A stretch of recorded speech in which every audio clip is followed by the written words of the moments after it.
Okay बच्चों, good morning, good evening, good afternoon. तो बेटा इनकम टैक्स रिटर्न का सेकंड पार्ट स्टार्ट कर रहे हैं अब अपन। तो लास्ट लेक्चर में मैंने आपको बताया था कि आईटी रिटर्न्स किसे भरना है, कब तक भरना है। 139(1) पढ़ लिया था अपन ने, वॉलंटरी रिटर्न। अब अगला सेक्शन चालू करते हैं इसके ऊपर, वो है interest on default of filing return, section 234A। तो ऑब्जेक्टिव में आ सकता है ये सेक्शन। क्या बता रहा है ये सेक्शन? ये सेक्शन बता रहा है कि अगर आप रिटर्न नहीं फाइल करते ड्यू डेट तक तो आपको ब्याज देना पड़ेगा। ड्यू डेट तक रिटर्न फाइल नहीं करते तो आपको इंटरेस्ट देना पड़ेगा। तो इंटरेस्ट कब देना पड़ेगा? पहले पॉइंट से अपन चालू करें। 234A का इंटरेस्ट पेबल कब है? ये पेबल होगा बेटा जब आप फेलियर कर देते हैं। किसमें?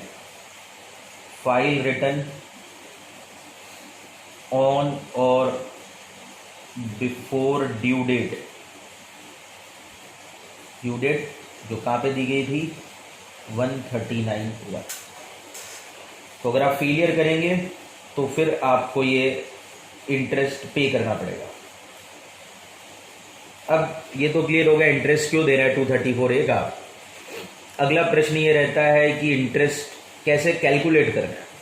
तो बेटा इंटरेस्ट निकालने के लिए आपको तीन चीज़ें चाहिए होती है। बचपन से सीखा होगा आपने, P × R × T। तो एक तो चाहिए होता है आपको वो अमाउंट जिस पे इंटरेस्ट निकलेगा, एक चाहिए होती रेट और एक चाहिए होता है टाइम।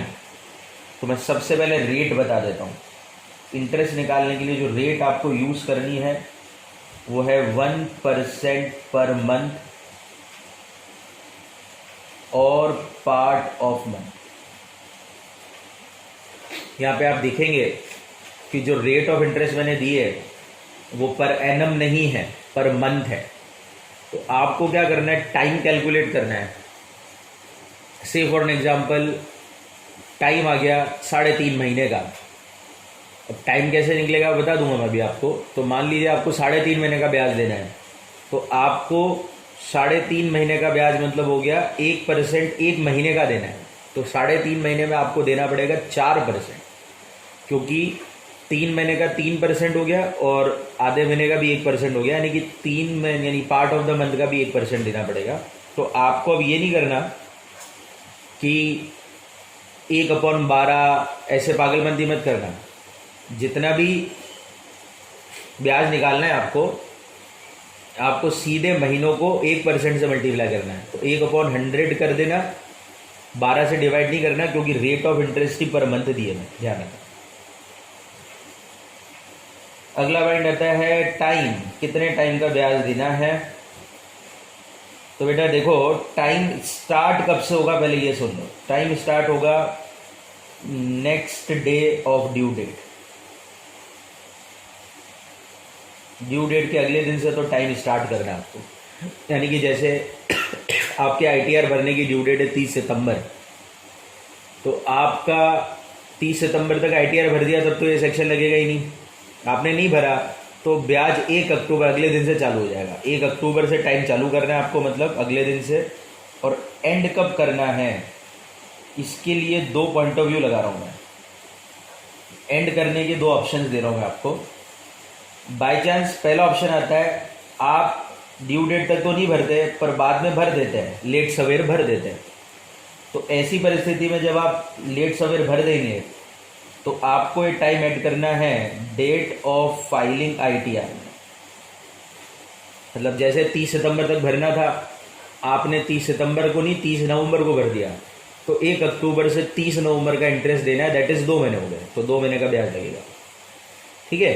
पर अगर आपने ड्यू डेट तक आईटीआर भरा नहीं और बाद में भी नहीं भरा, आपने सोचा कि अब तो कौन भरे, छोड़ो नहीं भरते हम तो ऐसी परिस्थिति में भी ये फिर टाइम जो एंड करेंगे वो करेंगे जिस दिन आपका असेसमेंट कंप्लीट होगा। आपको अभी मैं बता देता हूँ, असेसमेंट वैसे आपके कोर्स में नहीं है, पर असेसमेंट बिना आईटीआर भरे हुए भी हो जाता है।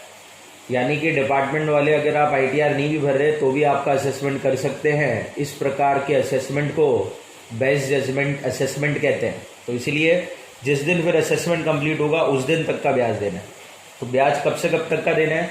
ड्यू डेट के अगले दिन से। अगर आईटीआर भर दिया तो आईटीआर के भरने के दिन तक का, नहीं भरा तो असेसमेंट कंप्लीट होने तक के टाइम का आपको ब्याज देना है। कितना परसेंट? 1% पर मंथ और पार्ट ऑफ द मंथ आपको देना है। अब फाइनल चीज आ जाती है कितने रुपए पर इंटरेस्ट देना है। तो रुपए तो बेटा मेरे ख्याल से कॉमन सेंस की चीज़ है, आपको वैसे भी पता होंगे किस अमाउंट पे आपको इंटरेस्ट देना है। तो आपका जो टैक्स पेएबल आ रहा है उस पे आपको देना है। ऑब्वियसली इसमें से जितना भी टीडीएस जमा हो चुका होगा वो लेस कर देंगे, टीसीएस जमा हो चुका होगा वो लेस कर देंगे, अगर कोई एडवांस टैक्स आपने दे दिया हो तो वो लेस कर देंगे। मतलब मेरे को जो चाहिए ना वो नेट टैक्स पेएबल आपका चाहिए। तो जितना भी आपका नेट पेएबल निकल रहा हो एज पर आईटीआर के हिसाब से जितना आपका पेएबल अमाउंट निकलेगा उस पर देना है। यानी सर अगर मान लीजिए सर कि मेरा तो आईटीआर भरना था पर उस पे ऊपर टैक्स नहीं बन रहा था, कुछ भी कोई टैक्स नहीं बन रहा था, नील यानी कि विदाउट टैक्स वाला आईटीआर था, क्योंकि मेरी टोटल इनकम 2.5 लाख से नीचे की शो करनी थी मैंने नहीं भरा। तो ऐसी परिस्थिति में बेटा 234A का इंटरेस्ट नहीं लगेगा। इनकम टैक्स वालों को इनकम टैक्स रिटर्न लेने की जल्दी नहीं है, उनको तो इनकम टैक्स रिटर्न का जो टैक्स बन रहा है वो लेने की जल्दी है। तो इसीलिए अगर आपके आईटीआर पे टैक्स पेबल ही नील हो तो 234A का इंटरेस्ट भी नील बनेगा। पर अगर टैक्स पेबल आ रहा हो तो आपको ये इंटरेस्ट 234A का जमा कराना पड़ेगा, अगर आप ड्यू डेट तक आईटीआर जमा नहीं करवाते। तो जैसे एग्जांपल ले लेते हैं, मान लीजिए आपका टैक्स पेबल आ रहा था 1 लाख रुपए एज पर आईटीआर, तो 1 लाख पे आपका ब्याज लगाना है, ये तो क्लियर हो गया। मान लीजिए आप 3.5 महीने लेट हो जाता है आईटीआर भरने में, तो 3.5 महीने का मतलब क्या हो गया बेटा? 4 महीने का ब्याज लगाना है 1% की रेट से। ये आपका इंटरेस्ट है, सिंपल सा फॉर्मूला है, कुछ ज़्यादा नहीं करना। ये आपका टैक्स पेबल है, 4 महीने का ब्याज पे करना पड़ेगा, क्योंकि 3.5 महीने को 4 महीने कंसिडर करना पड़ेगा पार्ट ऑफ द मंथ को, और 1% की रेट आपके सामने। अब 1/12 मत कर देना भैया, 4/12 मत कर देना। तो सीधे 1 लाख का 1% होता है 100 रुपये या 1000 रुपये होता है। 1000 रुपये 4 महीने के हिसाब से अगर ब्याज निकालोगे तो 4000 रुपये का ब्याज है। यानी कि आपको अगर 4 महीने बाद जब आईटीआर आप भरोगे तो 1,04,000 पे करने पड़ेंगे। 1 लाख तो आपका टैक्स है और 4000 ब्याज भी देनी पड़ेगी। तो ये है सिंपल सा चीज़, tax payable as per 234A। और एक फाइनल अमाउंट में बता देता हूँ, 5वां पॉइंट, जो 234 का इंटरेस्ट होगा वो हमेशा ध्यान रखना नियरेस्ट मल्टीपल ऑफ ₹100 निकाला जाएगा। जैसे टैक्स आप नियरेस्ट मल्टीपल ऑफ 10 रुपये निकालते हो, इसी तरह से इंटरेस्ट आपको नियरेस्ट मल्टीपल ऑफ ₹100 पे निकालना है। मतलब जैसे कि आपका इंटरेस्ट बन रहा है 910 रुपये का, तो आपको 900 रुपये ही देने पड़ेंगे। आपका इंटरेस्ट बन रहा है 955 रुपये का, तो आपको 1000 रुपये देने पड़ेंगे। 50 या उससे ऊपर है तो आगे चले जाना, 50 रुपये से नीचे है तो पीछे जाकर आपको पे करना है। तो ये आ सकता है ऑब्जेक्टिव में, जो 234A का इंटरेस्ट है वो नियरेस्ट मल्टीपल ऑफ 100 रुपये में आपको पे किया है। तो ये आपका एक सेक्शन खत्म हो गया। आईटीआर फाइल करने में डिफॉल्ट होता है तो आपको कितना इंटरेस्ट पे करना पड़ेगा। चलिए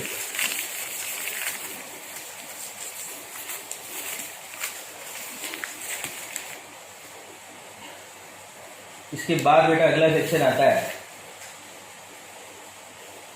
fees for default in filing ITR, section 234F। Fees for default in filing ITR. अब ये क्या चीज़ है साहब? अभी पहले आपने पढ़ा था interest on default of filing of ITR, अभी बेटा fees for default in filing ITR. अगर आप आईटीआर ड्यू डेट तक नहीं भरते, मतलब वापस से पहला रीजन वही है, ये फीस क्यों लगेगी? फॉर फाइलिंग आईटीआर, या ऐसा बोल देता हूँ not filing ITR on or before due date. Due date तक आईटीआर फाइल नहीं करोगे तो फीस देनी पड़ेगी। सर इंटरेस्ट दे तो दिया, फीस भी देनी पड़ेगी, दोनों देने पड़ेंगे। तो ये ध्यान रखना, 2 सजा मिलेगी आपको, तो आपको फीस देनी पड़ेगी। अब फीस कितनी देनी पड़ेगी उसके ऑप्शन सुन लो आप। नंबर 1, 5,000 रुपये की फीस अगर आप रिटर्न भर देते हैं, ड्यू डेट में तो नहीं भरा, बाद में भर देते हैं, रिटर्न फाइल कर देते हैं on or before 31 December of assessment year. Due date तक नहीं भरा, कोई बात नहीं, दिसंबर तक भर दीजिए, 5,000 की फीस के साथ काम हो जाएगा। पर दिसंबर तक भी नहीं भरते तो फीस बाकी सभी केसेस में फिर 10,000 रुपये की हो जाएगी। तो फीस आपके लिए बेटा 2 टाइप की होगी, 5,000 और 10,000 रुपये की। और इसके बाद एक नोट करके मैं सी पॉइंट लिख देता हूं, अगर आपकी total income does not exceed 5 lakh है, आपको पता होना चाहिए, वैसे टेक्निकली देखा जाए तो स्लैब रेट वाले जो लोग हैं उनका, अगर वो खासकर इंडिविजुअल हैं, तब तो उनका 5 लाख तक में टैक्स नहीं बनेगा, रिबेट के कारण वो बच जाएंगे। तो उनके लिए या कुछ और प्रकार के लोगों के लिए बेनिफिट लेके आएंगे। अगर टोटल इनकम 5 लाख से ज़्यादा नहीं है तो फिर फीस बेटा 1,000 रुपये से ज़्यादा नहीं होगी, फीस 1,000 से ज़्यादा एक्सीड नहीं कर सकते। तो ये 2 केसेस आपको ऐसे लोगों पे लगाने पड़ेंगे जिनकी टोटल इनकम 5 लाख से ज़्यादा है, क्योंकि जिनकी भी टोटल इनकम 5 लाख या कम है उनकी फीस तो 1,000 रुपये मैक्सिमम है, चाहे कुछ भी हो जाए। तो 234F का आपके सामने का ये है, इंपॉर्टेंट सेक्शन है, एग्जाम में ऑब्जेक्टिव आ सकते हैं इसके ऊपर। तो fees for default in filing ITR। चलिए आगे बढ़े।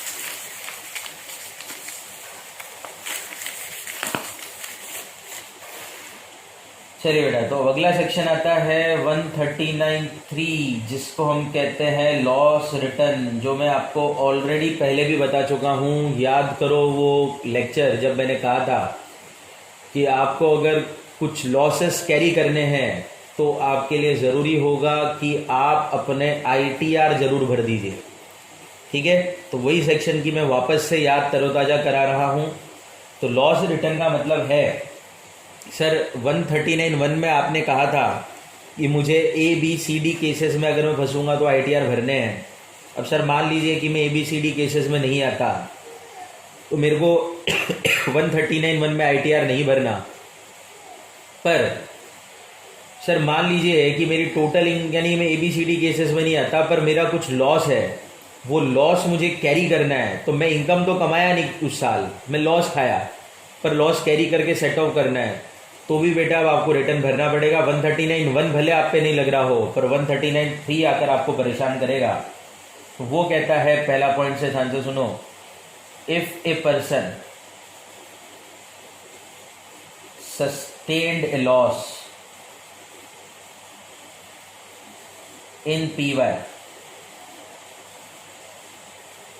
अंडर कहाँ पे आपको याद है, मैंने वैसे तो लिस्ट बनवाई थी, नॉन स्पेक्यूलेशन बिजनेस, याद है सेक्शन 72 था, speculation business 73, specified business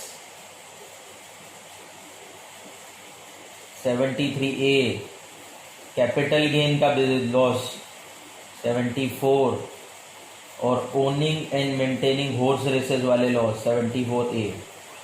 in सभी लॉसेस को अगर आपने सस्टेन किया है और इन लॉसेस को आप क्या करना चाहते हो, कैरी करके सेट ऑफ करना चाहते हो, तो आपको अपना ITR भरना पड़ेगा 139(1) की ड्यू डेट तक, अदरवाइज आप इस लॉसेस को कैरी नहीं कर सकते। मैंने पहले भी लिखवाया था, आपको याद हो तो वो चार्ट बनवाया था, उसके अंदर मैंने कोने पे लिखवाया था कि कुछ लॉसेस को कैरी करने के लिए आपको ITR भरना पड़ेगा। तो 139(3) कहता है आपको, अगर आप इन लॉसेस को कैरी और सेट ऑफ करना चाहते हो तो 139(3) कह रहा है कि ITR भरो, अदरवाइज हम आपको ये लॉसेस कैरी करके सेट ऑफ नहीं करने देंगे। कब तक भरो, वही 139(1) की ड्यू डेट तक भरो, ड्यू डेट कोई अलग नहीं दे रहे हम, वही वाली ड्यू डेट है 31 जुलाई 30 सितंबर जो भी लागू हो उस तक आप भर दो, अदरवाइज आप ये लॉसेस कैरी करके सेट ऑफ नहीं कर सकते। तो ये जो मैंने आपको पहले भी बताया था वो एज पर दिस सेक्शन था। तो लॉस रिटर्न का सेक्शन है 139(3), क्योंकि बेटा लॉस खाने वाला एसएससी 139(1) में शायद कवर ना हो, अब वो कवर नहीं होगा तो वो तो मन में खुश होता रहेगा, अरे मेरे को तो 139(1) लग ही नहीं रहा, मैं तो रिटर्न ही नहीं भरूंगा। तो उसको क्लियर करना पड़ेगा, 139(3) लग जाएगा और उनको ये रिटर्न भरना पड़ेगा, अदरवाइज वो लॉस रिटर्न कैरी नहीं कर सकते, यानी लॉस कैरी नहीं कर सकते। और बेटा मैं आपको बताऊं, जो 139(1) के रिटर्न है ना, वो तो आप अगर टाइम पे नहीं भी भरते तो ब्याज और फीस के साथ लेट भी भर देना, बिलेटेड भी चलते हैं। बिलेटेड जैसे हैप्पी बर्थडे होता है वैसे बिलेटेड रिटर्न भी चलेगा। पर बेटा लॉस रिटर्न का बड़ा लफड़ा है। अगर आपको लॉस रिटर्न में आप फंस रहे हो, 139(3) आप पे लग रहा है, तो आपको 139(1) की ड्यू डेट तक ही ये लॉस रिटर्न भरना है। अगर आपने लेट भरा तो देखो, क्योंकि लॉस है तो ब्याज तो आपके ऊपर बननी नहीं है, क्योंकि ब्याज तभी बनती है जब टैक्स पेबल हो। आपका तो लॉस है, ब्याज वैसे तो आप पे बनेगी नहीं, पर आप बिलेटेड रिटर्न फाइल नहीं कर सकते, फाइल करके लॉस कैरी नहीं कर सकते। तो यानी कि इस प्रकार के लॉस रिटर्न में बिलेटेड रिटर्न भी काम नहीं आएंगे। तो अगर देखा जाए तो अगर आप इनकम कमा रहे हो, इनकम पे इनकम टैक्स जनरेट हो रहा है, उसका रिटर्न भरने में लेट हो जाओ तो कोई दिक्कत नहीं है, फीस और इंटरेस्ट के साथ दे देना, बाद में रिटर्न फाइल कर देना। पर अगर आप लॉस खा रहे हो, कैरी करना चाहते हो, तो बेटा ड्यू डेट तक भरना ही पड़ेगा इसको। अदरवाइज आप इसको लेट भरने की सोचोगे तो आप भर तो भले दोगे पर वो लॉस कैरी नहीं करने देंगे। वो लॉस तभी कैरी करने देंगे जब इसको आपने ड्यू डेट तक भर दिया है। तो ये बहुत इंपॉर्टेंट बात है जो आपको क्या रखनी है ध्यान। तो इसीलिए एज ए चार्टेड अकाउंटेंट उन रिटर्न्स को हम बिल्कुल टाइमली भरेंगे जो कि हमारे क्लाइंट्स के लॉस रिटर्न्स हों, क्योंकि अगर हमने हमारे क्लाइंट के लॉस रिटर्न टाइम पे नहीं भरे तो वो क्लाइंट इस प्रकार के लॉसेस को सेट ऑफ नहीं कर पाएंगे। और बेटा लॉस सेट ऑफ नहीं करना अल्टीमेटली कैश आउटफ्लो है। आपने एफएम पढ़ी होगी कि किस प्रकार से जो लॉसेस होते हैं वो हमें कैश फ्लो जनरेट करवाते हैं। कैपिटल बजटिंग में पढ़ा होगा अगर आपको रखता हो तो ये बहुत इंपॉर्टेंट चीज़ है। यहाँ पे आपको नोट करने वाली बात है कि आप एचपी का लॉस बिना आईटीआर भरे हुए भी कैरी कर सकते हो, उसका नाम यहाँ पे नहीं है, और अनएब्जॉर्ब डेप्रिसिएशन भी कर सकते हो, जो मैंने पहले भी आपको बता रखा है। तो बड़ा इंपॉर्टेंट चीज़ है लॉस रिटर्न, जो पहले भी समझा था वापस से मैंने आपको क्लियर करा कि क्या इंपॉर्टेंस है लॉस वाले रिटर्न करने की।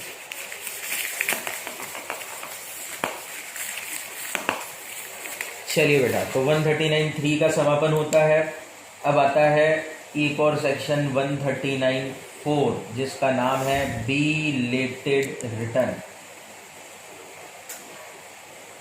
सर आपने कहा कि हम अगर ड्यू डेट तक रिटर्न नहीं भरते तो हम लेट भर सकते हैं। तो अगर सर हम लेट भर सकते हैं तो लेट कब तक, आखिर वो कौन सा टाइम है जब हम लेट भर सकते हैं।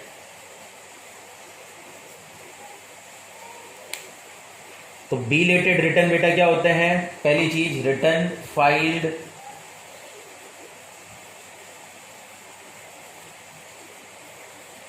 After due date of 139(1). इस प्रकार के रिटर्न को हम कहेंगे बिलेटेड रिटर्न्स, ठीक है। और बिलेटेड रिटर्न भी भरने का एक टाइम होगा। आपको वैसा बर्थडे किसी का आज है और आपने उसको आज विश नहीं करा, कल कर दो, परसों कर दो, अब पता पड़े कि आप अगले साल विश कर रहे हो तब तो उसका नया बर्थडे आ जाएगा। तो इसीलिए यहाँ पे भी बिलेटेड रिटर्न का एक टाइम है, और बिलेटेड रिटर्न का एक टाइम है पहले दिन before the end of relevant AY, और B before the completion of assessment, whichever is earlier। इन दो में से जो भी दिन जल्दी आएगा वो आपकी लास्ट डेट है। इससे पहले पहले ही बिलेटेड रिटर्न भरा जाएगा। इसके बाद आप अगर रिटर्न भर भी दोगे तो वो कंसिडर ही नहीं करेंगे, ना तो उसको वॉलंटरी रिटर्न मानेंगे ना उसको बिलेटेड रिटर्न मानेंगे। तो अगर 139(1) की ड्यू डेट तक भर दिया तब तो वॉलंटरी हो गया, बाद में भी भरा तो इस तारीख तक आपको ध्यान रखना है। यानी मैं क्या कहना चाहता हूं, जैसे मान लीजिए PY 19-20 का बिलेटेड रिटर्न आपकी लास्ट डेट चाहिए, तो आपका पहला दिन क्या होगा इस ईयर के हिसाब से, तो 19-20 का रिलेवेंट AY क्या होगा बेटा 20-21। तो 20-21 का एंड कब होता है, तो एक दिन तो आपका हो गया 31 मार्च 2021, और दूसरा दिन है इस 19-20 का असेसमेंट का डेट। अब मान लीजिए कि वैसे तो ये डेट ही आपके लिए लास्ट डेट होगी, मतलब बिलेटेड की, पर मान लीजिए कि 31 मार्च 2021 से पहले ही आपका इस ईयर का असेसमेंट कर दिया उन्होंने। अब आप बोलोगे बार बार कि साहब रिटर्न ही नहीं भरा तो असेसमेंट कैसे करेंगे? तो अभी मैंने आपको पीछे बोला कि बिना रिटर्न भरे हुए भी वो असेसमेंट कर सकते हैं बेस्ट जजमेंट वाला। तो ये पॉसिबल है कि इस तारीख से पहले मान लीजिए 1 नवंबर 2020 को ही आपका असेसमेंट कर दिया उन्होंने, तो फिर ऐसी परिस्थिति में बेटा बिलेटेड रिटर्न फाइल करने की जो लास्ट डेट थी वो 1 नवंबर 20 ही थी। अब आप 31 मार्च 21 तक फिर भी दोगे तो भी चलने वाला नहीं है। तो इसीलिए इन्होंने एक और डेट रखी है, यानी कि वैसे टेक्निकली डेट एक ही है, AY खत्म होने तक, रिलेवेंट AY तक आप भर सकते हो बिलेटेड, बशर्ते उससे पहले असेसमेंट ना हो जाए। और 99% बेटा AY खत्म होने से पहले असेसमेंट होता नहीं है। तो इसीलिए ये वाली जो B डेट है वो कभी भी 31 मार्च 21 को पछाड़ेगी नहीं।